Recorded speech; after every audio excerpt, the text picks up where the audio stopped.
We've talked about how creating art is good for our emotional and mental well-being in our last video. We also talked about how looking at art can affect our emotions as well. Now let's talk about how an artist accomplishes these effects. Let's talk about painting. 2 studies were done which tracked brain waves when looking at art, one at the Courtauld Gallery in London and one at the University of Houston. The gallery goers wandered through the exhibitions looking at art while the computer scanned their brains with surprising results. The artworks they considered most beautiful increased blood flow in a certain part of the brain by as much as 10%, the same as when we are looking at someone we love. Paintings by the 19th century English artist John Constable, the French neoclassical painter Ingres, and the 17th century Italian artist Guido Reni produced the most powerful pleasure responses in those taking part in the experiment. In contrast, works that were considered ugly, like those by Hieronymus Bosch, Honore Daumier, and the Flemish artist Quentin Massas, led to the smallest increases in blood flow. So regardless of whether you notice or not, art does have an effect on your emotions. Most painting is deliberate in some way, whether it's a portrait, a landscape, an abstract, or even an action painting. The artist starts out with something in mind, even if it's just the colors or type of paint. Every choice affects the outcome. The viewer then decides whether the artist has succeeded or not. Every element in a painting contributes to its final effect. The colors, the shapes, the lines, the paint texture, the size of the canvas, all of it. Let's look at some examples of what we mean. First, let's look at how light, color, and line affect the feel of a painting. This is the Beheading of John the Baptist by Caravaggio. Caravaggio was a master of the dramatic painting, using light and dark in a way that mimics stage lighting. His works were also very naturalistic, making us feel as if we are actually watching a scene playing out instead of looking at a painting. In his version, John the Baptist lies on the ground, overpowered by the heavily muscled man holding his head to the ground. This painting feels violent, even gory. But it isn't. The only red in the painting is a cloth, which reads as blood to our eyes. The executioner has not yet done his job, so it is the moment before the bloody act. The executioner's arm and the way the scene is illuminated draws our eye to the helpless man on the floor. In this way, Caravaggio makes us feel the scene playing out as much as showing us what is happening. In contrast, the same story by Dutch artist Martin de Vos has a completely different feel. This painting, done 30 years before, has none of the urgency or drama that we see in Caravaggio's version. The figures are beautifully rendered and have a still, sculptural quality. And even though John's corpse is lying there with its head cut off, we don't feel as horrified.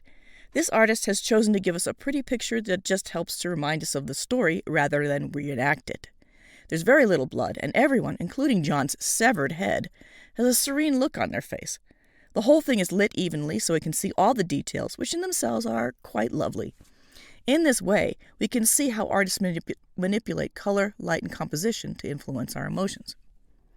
But what about something that makes us feel happy? How does an artist do that as opposed to making us feel disturbed or depressed? Let's look at 2 paintings by Van Gogh. This first one is called The Potato Eaters, and it is an early work from 1885. It shows a working-class family at dinner. It is dark and grim, depressing even. There's a serious lack of color and light, as Van Gogh is using mostly browns and black. It is the most unpleasant picture to look at. Although if you look at their faces, you can see that he has some affection for the people he is representing. While they're not smiling, we don't see misery in their faces. The misery is all in the colors and slightly misshapen bodies and faces. Nothing is quite shaped like it should be, and that makes us uneasy. Van Gogh is making us feel how hard their lives are. In contrast, most of his later works are joyful, like this copy of Millet's called First Steps, which is my personal favorite. It is bright and happy. The subject, which in itself is sweet and touching, is a father calling his child to take its first steps toward him. Light greens and blues create joyful swirls. The soil of their farm is pale yellow rather than a dirt brown. Van Gogh has made a painting that would make most of us happy to look at. We can especially see how he manipulates the viewer when we look at the original by Millet. Millet used pastels, which are softer and less intense than oil paints. His picture is slightly darker as well, with the figures of the mother and father in dark brown shadow. It lacks that extreme sense of happiness we see in the Van Gogh. It's as if Millet was drawing a moment in time, while Van Gogh was painting the emotion. Our last example is the Gare Saint-Lazare by the Impressionist master Monet.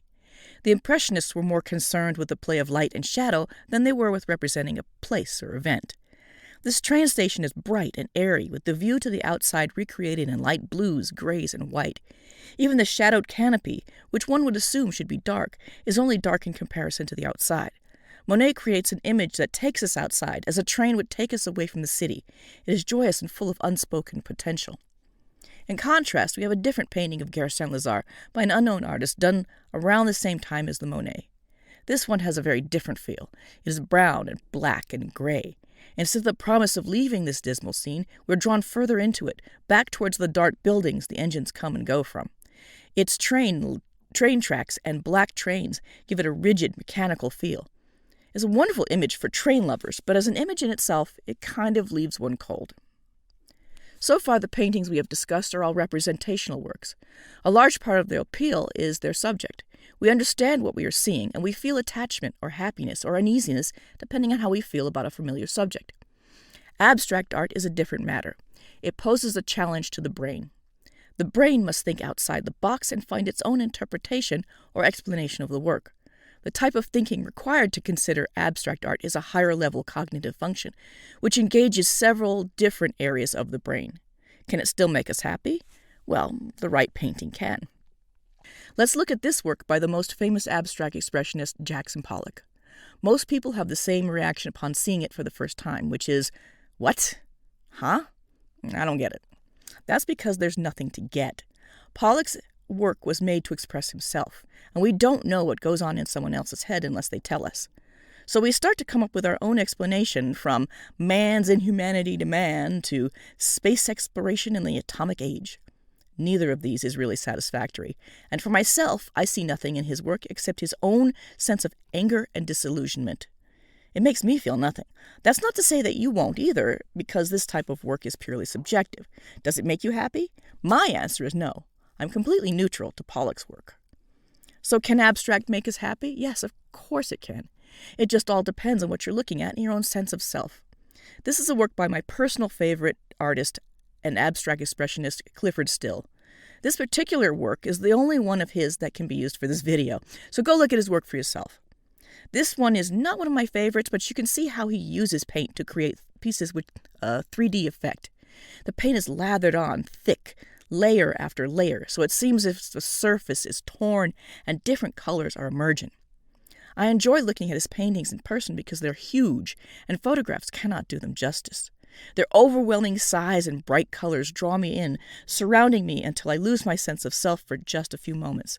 Several of his works bring me pure joy. One of the reasons I find his work so moving is his use of color.